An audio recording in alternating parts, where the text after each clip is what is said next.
वैष्णो देवी मंदिर जो विश्व प्रसिद्ध तथा पवित्र तीर्थ स्थल है। वैष्णो देवी मंदिर शक्ति को समर्पित एक पवित्र हिंदू मंदिर है जो भारत के जम्मू और कश्मीर में वैष्णो देवी के पहाड़ी पर स्थित है। बहुत से श्रद्धालु मां के दर्शन के लिए देश के कोने कोने से आते हैं, पर ज्यादातर उनमें से ऐसे भक्त होते हैं जो माता वैष्णो देवी के गुफा के रहस्य को नहीं जानते। भक्तों की लंबी कतार के कारण श्रद्धालुओं को पवित्र गुफा के दर्शन करने का काफी कम समय मिलता है। आज हम आपको इस गुफा के सबसे हैरान कर देने वाले रहस्यों को बताएंगे, जिसे सुनकर आपके मन में भी मां वैष्णो देवी की यात्रा की इच्छा जागेगी।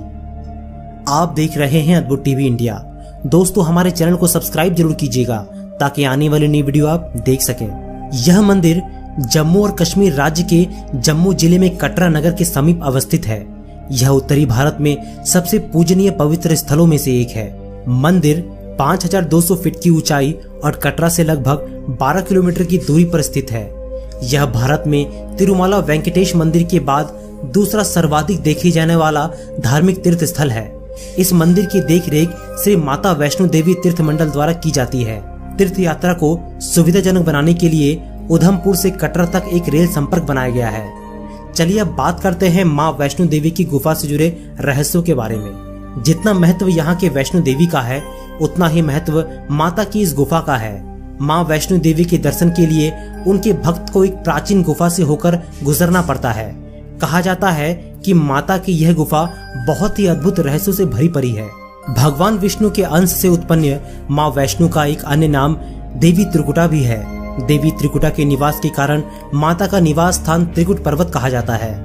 माता वैष्णो देवी के दर्शन के लिए वर्तमान में जिस रास्ते का इस्तेमाल किया जाता है, वह गुफा में प्रवेश का प्राकृतिक रास्ता नहीं है। श्रद्धालुओं की बढ़ती संख्या को देखते हुए कृत्रिम रास्ते का निर्माण सन 1977 में किया गया। वर्तमान में इसी रास्ते से श्रद्धालु माता के दरबार में प्रवेश कर पाते हैं। कुछ किस्मत वाले भक्तों को प्राचीन गुफा से आज भी माता के भवन में प्रवेश का सौभाग्य मिल जाता है। दरअसल नियम ये है कि जब भी कभी 10,000 से कम श्रद्धालु होते हैं, तब प्राचीन गुफा का द्वार खोल दिया जाता है। आमतौर पर ऐसा शीतकाल में दिसंबर और जनवरी के महीने में होता है। पवित्र गुफा की लंबाई 98 फीट है। गुफा में प्रवेश और निकास के लिए तो कृत्रिम रास्ता बनाया गया है। इस गुफा में एक बड़ा चबूतरा बना हुआ है। इस चबूतरे पर माता का आसन है, जहां देवी त्रिकुटा अपने माताओं के साथ विराजमान रहती है। माता वैष्णो देवी के दरबार में प्राचीन गुफा का काफी महत्व है। सभी श्रद्धालु इसी गुफा से माता के दर्शन की इच्छा रखते हैं, क्योंकि ऐसी मान्यता है कि इस प्राचीन गुफा के समक्ष भैरव का शरीर मौजूद है। माता ने यहीं पर भैरव को अपने त्रिशूल से मारा था और उसका शीश उड़कर भैरव घाटी में चला गया और शरीर यहीं पर रह गया। भैरवनाथ का वध करने पर उसका शीश भवन से 3 किलोमीटर दूर जिस स्थान पर गिरा था, आज उस स्थान को भैरवनाथ के मंदिर के नाम से जाना जाता है। कहा जाता है कि अपने वध के बाद भैरवनाथ को अपनी भूल का पश्चाताप हुआ और उसने मां से क्षमादान की भीख मांगी। माता वैष्णो देवी ने भैरवनाथ को वरदान देते हुए कहा कि मेरे दर्शन तब तक पूरे नहीं माने जाएंगे जब तक कोई भक्त मेरे बाद तुम्हारे दर्शन नहीं करेगा। इस प्राचीन गुफा का महत्व का एक कारण और भी है, क्योंकि इसमें पवित्र गंगा जल प्रवाहित होता रहता है। श्रद्धालु इस जल में पवित्र होकर मां के दरबार पहुंचते हैं, जो कि अपने आप में ही एक अद्भुत अनुभव होता है। माता वैष्णो देवी की गुफा का संबंध यात्रा मार्ग में आने वाले एक पड़ाव से है, जिसे आदि कुंवारी या अर्ध कुंवारी कहते हैं। इसके बारे में एक मान्यता है कि जब भैरवनाथ ने उस कन्या के रूप में मां वैष्णो देवी को पकड़ना चाहा, तब वो कन्या वहां से त्रिकुट पर्वत की ओर भागी। उस कन्या रूपी वैष्णो देवी ने हनुमान जी को बुलाकर कहा कि भैरवनाथ के साथ खेलो, मैं उस गुफा में 9 माह तक तपस्या करूंगी। इस गुफा के बाहर माता की रक्षा के लिए हनुमान जी ने भैरवनाथ के साथ 9 महीने तक खेला। आज इस पवित्र गुफा को अर्धकुंवारी के नाम से जाना जाता है। अर्धकुंवारी के पास ही माता की चरण पादुका भी है। यह वही स्थान है जहां माता ने भागते भागते मुड़कर भैरवनाथ को देखा था। कहते हैं हनुमान जी मां की रक्षा के लिए मां वैष्णो देवी के साथ ही थे। हनुमान जी को प्यास लगने पर माता ने उनके अनुग्रह पर धनुष से पहाड़ पर एक बाण चलाकर जलधारा को निकाला था और उस जल से अपने केश धोए।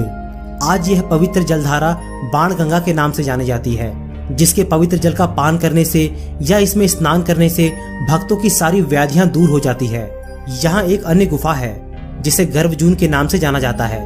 मान्यता है कि माता यहाँ 9 महीने तक उसी प्रकार में रही थी जिस प्रकार एक शिशु माता के गर्भ में 9 महीने तक रहता है। इसीलिए यह गुफा गर्भजून कहलाता है। इस गर्भजून की गुफा के बारे में कहा जाता है कि अगर कोई मनुष्य इस गुफा में जाता है तो फिर उसे दोबारा माँ के गर्भ में नहीं आना पड़ता, अर्थात मृत्यु के बाद उसे मोक्ष मिल जाता है।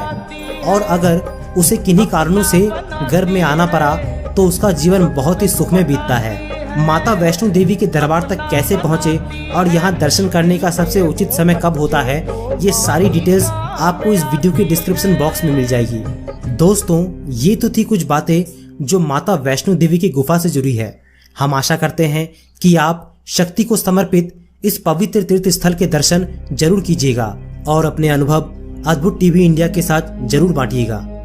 अगर आपने माँ के इस दरबार के दर्शन कर लिए हैं तो अपने अनुभव हमें कमेंट में लिखिए। वीडियो पसंद आए तो लाइक जरूर कीजिएगा और चैनल को सब्सक्राइब करना मत भूलिएगा। मैं हूँ आपका दोस्त प्रदीप, जल्दी मिलता हूँ आपसे एक नई वीडियो में। तब तक के लिए अपना ख्याल रखिएगा।